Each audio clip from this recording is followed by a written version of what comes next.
We are standing at the edge of the next industrial revolution. The technologies the world is developing today are going to force us to rethink everything about manufacturing faster than we've done for decades. The intersection of connected infrastructure and the data it's producing, of AI, of robotics, is going to force us to rethink how we design, build, and operate manufacturing facilities in this country. We have an incredible responsibility and opportunity to get this right because it's not going to happen with labor. The math doesn't work. There are not enough people in the United States to make that work. It's not going to happen with wage increases. We talk about how there are jobs we can't fill. Well, we could just raise wages. The problem is we become unproductive. So the only way out of this is a productivity boom like we haven't seen in manufacturing here. And if we're going to reshore, and if we're going to do this differently, it's going to have to be on the back of a productivity unlock that we have never done before. And that's our collective challenge. Good morning.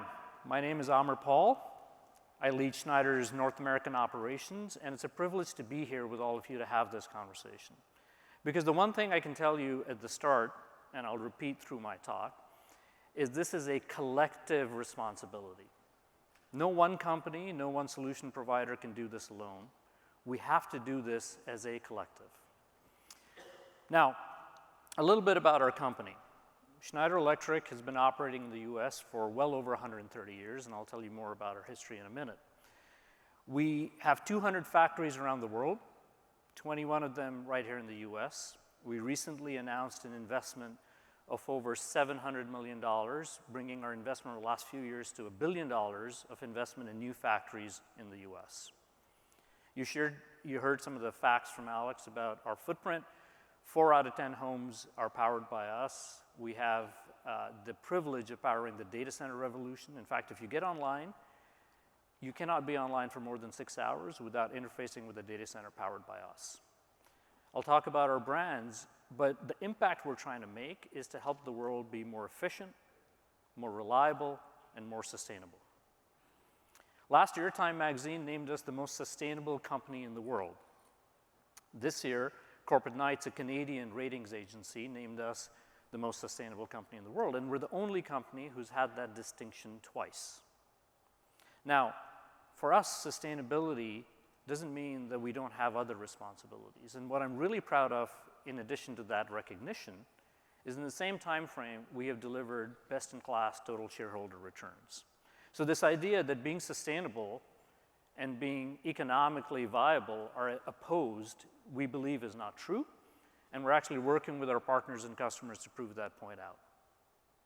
One of the other aspects I want to talk about in driving this is sustainability should be thought of as simply a different vector of waste elimination. You're trying to define where you have waste in your system and take it away. So that's a little bit of who we are. Let me tell you a little bit about our background. Yesterday you heard an incredible keynote from NVIDIA about AI, breakthrough technologies, about what it will do, how it will change the world. Will it be a force of good? What will it do to humanity? It's an exciting conversation. But you know what? It's not a new conversation. I live in Chicago, across the street from Navy Pier. In 1893, the World's Fair came to Chicago. You know what the breakthrough technology at the time was? Electricity. That's actually a picture of the City of Lights with the demonstration of electricity. And Tesla, the man, JP Morgan, the man, not the bank, Westinghouse, the man. Unfortunately, diversity hadn't quite caught up, so unfortunately they were all men. But they were there, and they were having these conversations. What will this new technology do? Is it going to be safe? How do you govern it? What will it unlock? What will it change? What will that future be, and what will humanity's role in that future be? So while we think in this moment where we are is different, and there are elements of it that are different, It is also important to remember that we've been here before and we've navigated these transitions before. And the constant in all of this, the constant in all of this change is actually how humans interface with it. Now, the reason I bring that up is that's a little bit of where our story started. And it's so exciting to be back here in Detroit because Schneider has assembled a portfolio of companies over the last century, and we've been part of the footprint in the US over the last century. But these companies were American companies founded by American entrepreneurs. And one of the core parts of our portfolio is Square D, which started out as Detroit Fuses, which was actually present because after the World's Fair, one of the first things you had to solve for was protection. So the safety switch was born. And the safety switch was there to make electricity safer. You know, product naming was pretty basic back then, but effective. And Square D started, and today part of the fabric of American electrification is on the back of this technology. The other reason I bring this up is while electrification is core, we've also been assembling a portfolio and inventing core industrial technologies. So Wonderware, the first PLC with Modicon, the solutions we have with OSI, with data historians, Foxborough, Triconics, all of these are part of the Schneider portfolio. And they've been part of the fabric of automation and industrial automation across the US for the last century. Now, these assets are incredibly important, but the goal is how do we bring them together to start having a systems conversation? And this is one of our first belief systems, that to have the right conversation here, we have to do it as a system architecture. I'll give you one example. Think about what happened in Germany after the Ukraine war. The first debate that was being had is, do you give energy, electricity, to people, or do you protect the industrial output of the factories? In this country, we're going to have a conversation as data centers continue to drive demands on the grid. 50% of the grid growth is going to come out of data centers, of who gets the energy. What is sustainable energy? So this idea that we can separate, we can isolate automation discussions, energy discussions, data discussions, we think that's a bankrupt idea. We think this is a systems engineering problem. And we have to approach it that way, at a company level, at a policy level. And that is why we've assembled the company we've assembled. Schneider Electric last year was 38 billion globally, 7 billion euros in industrial automation, 1 billion in industrial software with annual recurring revenue from Aviva. In all these categories, that makes us amongst the largest providers of these solutions in the world. In the US, we have 21 factories, and we filed over 1,500 patents. So we have a long history of innovation in this space, and we're going to keep investing and inventing, but not just point solutions, because the integration burden should not fall on companies. The integration should be something the technology providers should bring, and how these systems work together in an open architecture, and we'll talk more about that.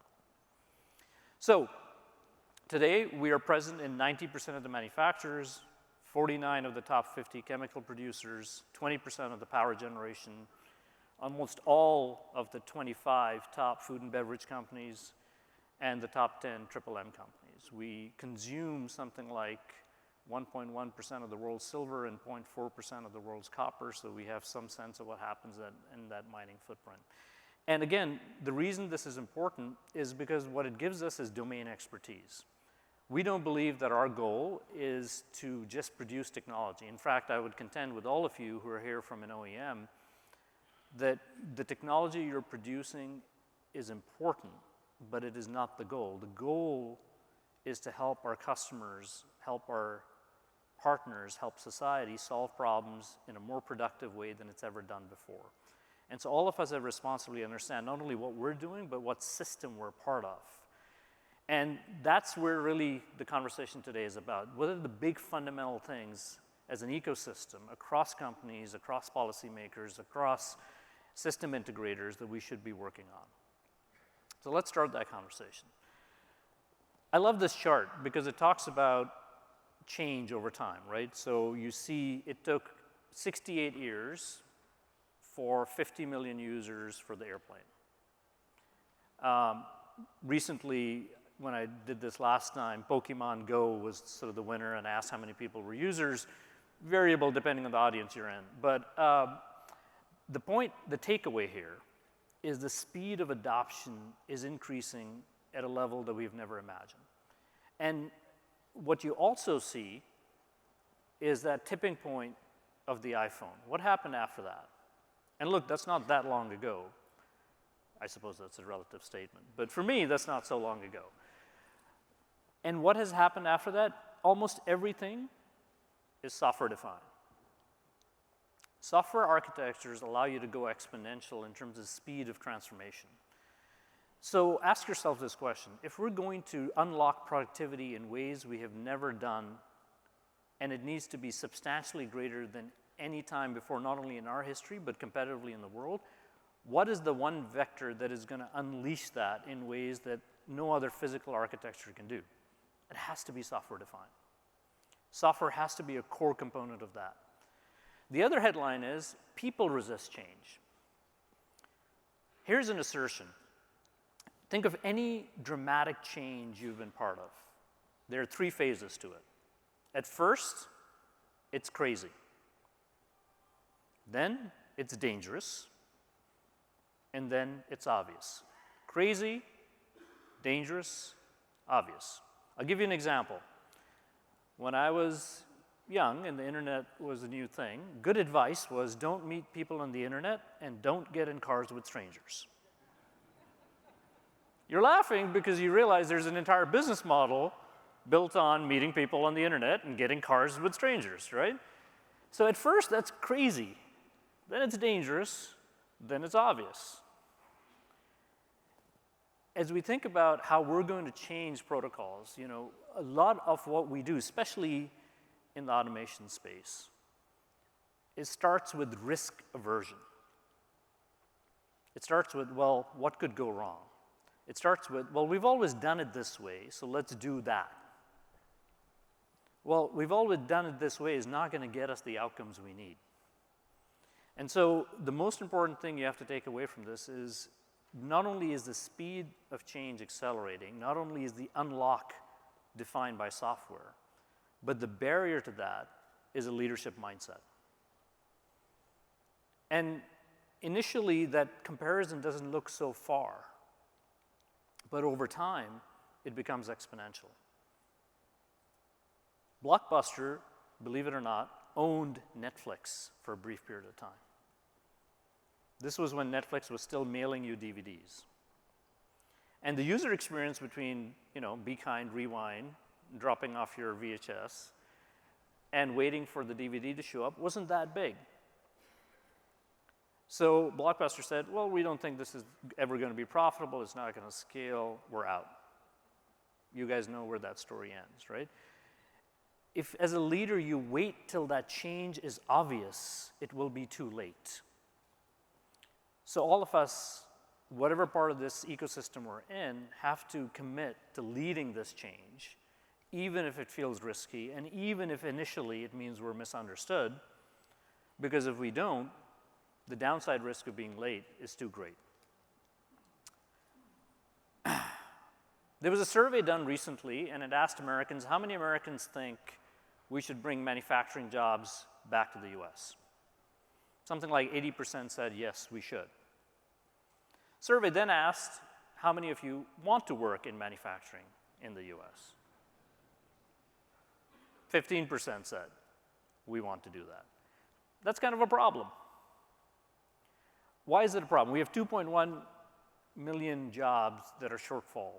By 2033, that number could grow to over 3 million. 14% of Gen Z want to work in manufacturing. 27% want to work in tech.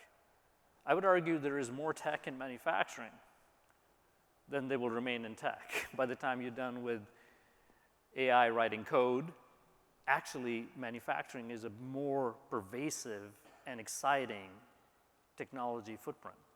But we have done a bad job of telling that story. I started my career at Dell. And I would contend, and by the way, I love that company. It was a privilege to be part of it.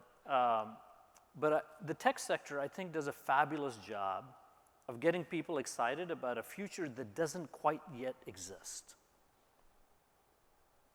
The industrial sector invents the future and forgets to tell people about it. Look around the showroom. How many people who are not here, who are not experts in this domain, and your friends and family, if you asked them about manufacturing, how many of them would imagine the showroom below?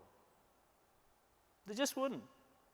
And I think we're doing not only this next generation a disservice, but frankly, the country a disservice by not communicating more clearly what the future of manufacturing is. We have to do a better job of attracting and retaining the next generation.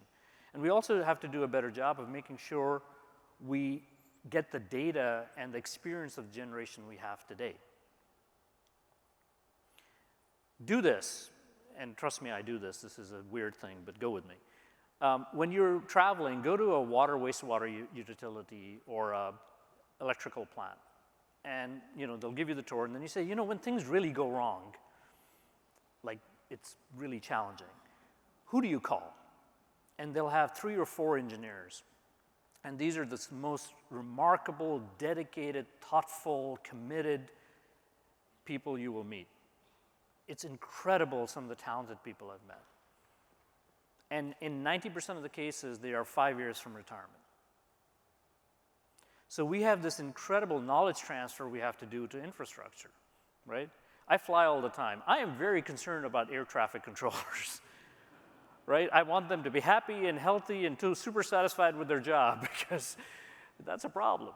So this workforce problem isn't just that we can't attract people. It's a whole ecosystem that we have to think about differently, and starting with what is the job, how do we do knowledge transfer, and frankly, how do we make the workforce one that is ready for this generation, which is a digital-first generation? Look, the view of our industry and what we are solving for has to change. And there's some great examples, right? I think when you think about the mission of the company, and some of the companies presenting here are great examples of how we tell this story. We are privileged to be a sponsor of FIRST Robotics and the work being done at the middle school and high school level. And if you've never been to a FIRST Robotics show, I encourage you to go. There's nothing quite as contagious as the energy of young people playing with these technologies, getting curious about this, and wanting to build. I think that is incredibly powerful, and I think that's something we all, again, have to do together. So the last truth is that in a world of variables, in January I had not considered trade policy to be a variable, but here we are. But in a world of variable, there are a few constants. And this is something we've forgotten because it's not something we had to pay attention to in this country. But it is one of the fundamental truths.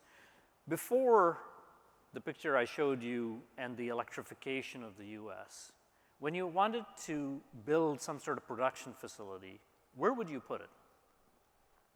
You would put it where you could get access to energy. Actually, waterways were an interesting point because you would use the water mills to create kinetic energy, transfer it, and use that in your production environment. So this intersection between energy and industrial production and manufacturing is a constant. It will always be the driver. The entire discussion we're having about the grid, the entire discussion about oil, about natural gas, is how does the intersection of automation and energy play out? And we believe that that is something that we have to design for in how we build these facilities, and that interplay is absolutely and critically important. And again, that's why we've built the portfolio we've built. Think about this. The energy costs today have gone up 23% on average in the US in the last 5 years. The second headline is the US is still one of the cheapest energy markets anywhere in the world. Third headline is data centers are going to be 50% of the load growth between now and 2035. So the grid, which is also 70 years old, was not designed for the loads that are going to come in. And as we think about the different kinds of manufacturing, the density of electrification, right? The more robotics, the more DC architecture we require, the more automation we have, this interplay of energy and automation is going to become more and more important. And so we have to start with that basis in mind. We have to start with that point of view in mind. And we've deployed this. We're a French company from time to time, so we like to say we drink our own champagne. The American colleagues say we eat our own dog food. Take whichever one you prefer. But we did this in Lexington, Kentucky. Lexington, Kentucky is a 66-year-old facility where we make panel boards that go into 4 out of 10 homes in America. Now, just to put in perspective, 66 years ago, cutting-edge technology was a single-page copier, the first automated camera, and the 3-point seat belt. Okay, so that was what cutting edge was when we built Lexington. And what we did here is we said, okay, this is great, this narrative sounds great, prove it. And this is a conversation we were having within our company. So, and we're going to prove it in a different way. We're not going to just assume that we have to greenfield this. We're going to go to the people, the operators that have been working in Lexington for 30 years and 40 years, and the people who were hired in the last 6 months. And we're going to work on the model that 70% of how they learn and change is through experience, 10% is classroom education, 20% is benchmarking. And we're going to deploy that. And we're going to give them access to these technologies, and we're going to do it step by step. We're not going to sort of, it's not some big bet transformation, but it is this idea that we can get better 1% every day. And let's see how far we can go. We started that effort about 6 years ago. COVID made it interesting, but we kept going. Now, Lexington is one of 4 lighthouses in America as a World Economic Forum sustainability factory. 26% energy cost reduction, 20% reduction in mean time to repair, 5% reduction in downtime, and consistently compounding energy savings. We are making more with the same group of people in a faster, more agile way. We are driving step function productivity. And we did that in a facility that's 66 years old. Imagine what we could do with a greenfield site. Imagine what we could do if we could get half this yield in every operating manufacturing site we have in the country today. Because that's what we're facing. We are facing the single biggest productivity challenge we've ever faced. And again, status quo is not going to get us where we need to go. We then did that with customers. Any of you who've worked with Shell know they're very thoughtful, very demanding, very process-oriented, and they really wanted to stress test our solutions. And they were already running our Foxborough and Triconic solution set, but we then went to them with this new idea of open automation, and we'll talk more about that in a minute. But we deployed EcoStruxure Automation Expert, our Aviva solutions, and ETAP, which is one of the world's premier electrical design and simulation technologies. And what we could do for them is they had sort of siloed information and an operational view that wasn't sort of cohesive to the entire site because they were in closed systems. There were the vendors where the information wasn't flowing. So we abstracted all that information, reduced their total cost of ownership, and really made it easier for their operators to scale much faster.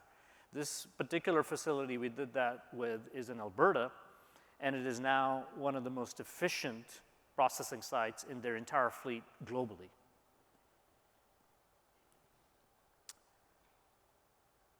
I'm a big Fat Tire fan, so this one is particularly, I'm excited that we're doing work with this company.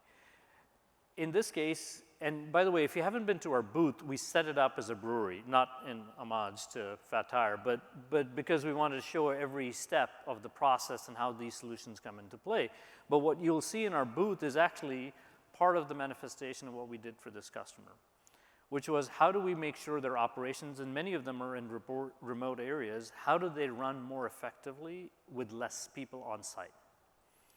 And again, we were able to achieve a 50% downtime reduction by driving this idea that all systems have to be talking, have to be monitored, and the digital transformation has to come together. So the technology is not the problem. the ability to look at it as a systems problem and to lean in and look at it from a different mindset and not look at productivity as an incremental goal, but as a step function goal, as a 10x goal. That is the opportunity, and their customers and partners and integrators delivering that today. Look, data and connectivity makes the invisible visible. When we connect infrastructure, we get faster diagnostics, we get faster time to resolution, we get more sustainable operations with less energy consumption, and we're able to be more agile. If you step back from the late 90s to maybe a few years ago, most of our efforts were about connecting people. You know, remember that chart I showed you, right? People not always doing productive things, as Pokemon Go would allude to, or TikTok, but it was about connecting people. Yesterday you heard from NVIDIA about physical AI. Now we have to connect things. We have to proliferate sensors. We have to get data embedded into every aspect of our operations. Existing operations can be upgraded with data collection and sensing capabilities, and new operations have to be built with that mindset natively. Schneider Electric, in all our products, is no longer creating products that do not have the protocols to communicate in a cyber-secure way, because we think connected infrastructure is not a nice to have, it is a must have to get this productivity unlock. The other thing we're thinking about is how do we really think differently about digital twins at the design basis. Using our portfolio in AVEVA, including ETAP, it is critical that we design and optimize operations using digital twins before we ever start spending capital. Forget about the supply chain disruptions, lead times, cost of labor. A lot of those normal issues that we have are still going to be pervasively with us. But more importantly, we have to understand how we can optimize a facility before we actually get going. Every governor or politician I meet that wants to talk about shovel-ready projects, I want to get them to think about digital-ready projects. Now, I appreciate that the photo op isn't the same, but we can figure out a way to solve that problem too. But starting with design tools and making sure we're optimizing at the fidelity of the operation, a true operating digital twin is absolutely critical, because that will allow us to optimize the operation. The other thing it allows us to do is transfer that knowledge in real time into the build phase, and to track that asset and how it's being constructed and make sure that we understand the variances between the design point and the build point. And often we're going through different actors in the value chain to make this happen. So it's critical that we do this in a way where that information is not lost in the handover. Then you come to the operate phase. How do you actually run that facility? And then finally the optimize phase. And again, today, our job as an industry, as a collective, is to make this a seamless experience end to end. Is to make sure that we can help. And, you know, we have competitors here who are also driving this, and I couldn't cheer them on more. No one company is going to solve this problem. It's an ecosystem of partners, system integrators, end users, design firms, thinking differently, and letting go of the fact that the way we've always done it is not going to work anymore. This is the architecture we have built with our industrial software capabilities in AVEVA. This is available. It's something we can bring to bear in existing projects and new projects today. The other element that I'm most excited about, and again, you can come to our booth and see this, is the transition from closed systems to open systems. Again, this is the truth across the technology landscape. Open systems win. And today, we still have, the way we automate, if you think about it, is still where the technology itself is embedded in the hardware. And we think that's a bankrupt idea. We think automation has to become software-defined.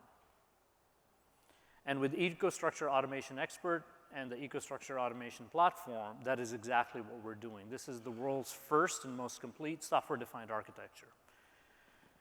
What you will see with this architecture is the ability to be agile and change our automation schemes faster than we've ever done before, but aggregated over time, what will happen? What will happen is the cost of the hardware will follow the same curve as the tech sector. We will commoditize the hardware, and the smarts and the intelligence will be in the software. Again, we've seen this repeatedly, right? How much would you value your iPhone without an operating OS on it? What would be the value of your laptop without an operating system on it? And by the way, how much have you paid for a laptop recently relative to what you paid back in the 90s, right? So why has the cost curve for compute, storage, networking, and IT followed the curve it has, and the cost curve for the same hardware stack doing fundamentally the same things in industrial automation not follow that curve? The reason is we have not leaned into software-defined architectures as much and as fast as we need to, and that is what we are championing. This also enables you to build on that data set and drive the intersection of physical AI, robotics, and automation. To that end, we were really excited to announce this week, and you can see a beta in our booth, the first industrial copilot that we've developed with Microsoft that not only allows you to drive this architecture, but actually allows you to use a copilot to program the sequencing behind this. Now go back to that water wastewater facility with those incredibly talented engineers that are going to retire. We're on a clock, and we have to capture those insights, those nuances, that understanding they have of their facilities, and codify that in these AI systems. And the only way we can do that and connect that platform to how we actually operate is start transitioning to a software-defined architecture. So we're super excited about leading this, but we're even more excited about the fact that this is now becoming a movement with many, many companies being part of it. You see some of the logos here. Large companies, small companies, end users, multiple sectors, people are recognizing that the unlock, the 10x unlock, is not going to happen in scaling in the similar architecture. It's going to happen by moving to an open, software-defined platform. And that's one of the biggest sort of changes in our architectural system and the through line between data, sustainability, robotics, and AI. We've got to invest in people differently. Right? We talked about attracting people, but even when we bring them in, what are we training them to do? If you look around, again, the trade floor, robotics engineers, people who understand physical AI, people who can be prompt engineers, right? Forget those terms, but the point is they're operating in a highly technical, highly data-driven environment. The physical aspects in a manufacturing environment are still present, but we're driving them down. I have the privilege of serving at the board of United States Gypsum. They make wallboard and roofing materials.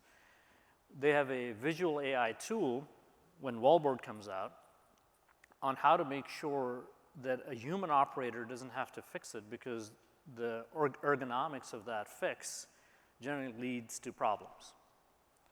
So more and more, even in sort of very traditional manufacturing, the idea of the physical aspect of what we are asking people to do is going away, and the idea of how we train them to interface with technologies. You know, you heard it in the video at the starting. It's not about machines or technology replacing people. It's about machines working with people. But are we investing the right way? One of the things Schneider is committed to is working with trade schools and making sure that we are investing in building the next generation of curriculum. We're going to open source a lot of that curriculum to make it available. And I think, again, collectively, we have a responsibility to get that part right, because it's not just the quantity of people we have, but the caliber of training we provide them to make sure we have the workforce of the future. So, in conclusion, there are a few questions that I would encourage you to ask. How are you integrating software and open software into your operational infrastructure? What speed and agility will it get you? Today, if you have to drive a change in your process, how long does it take?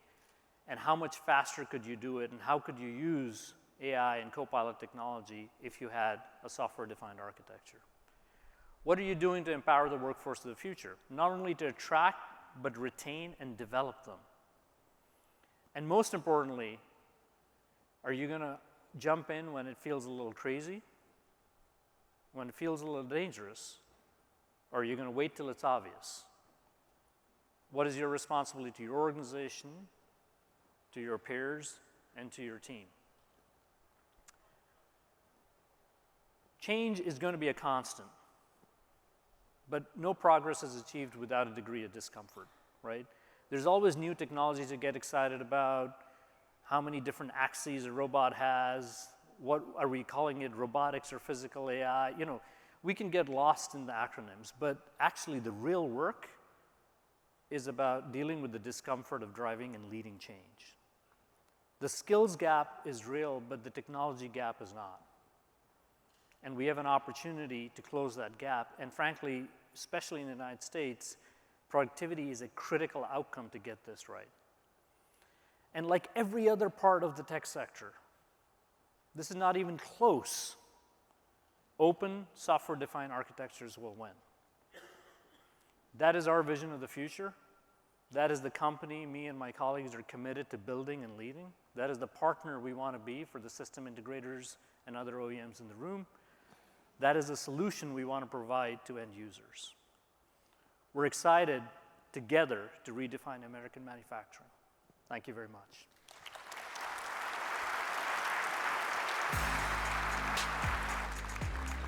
Good job.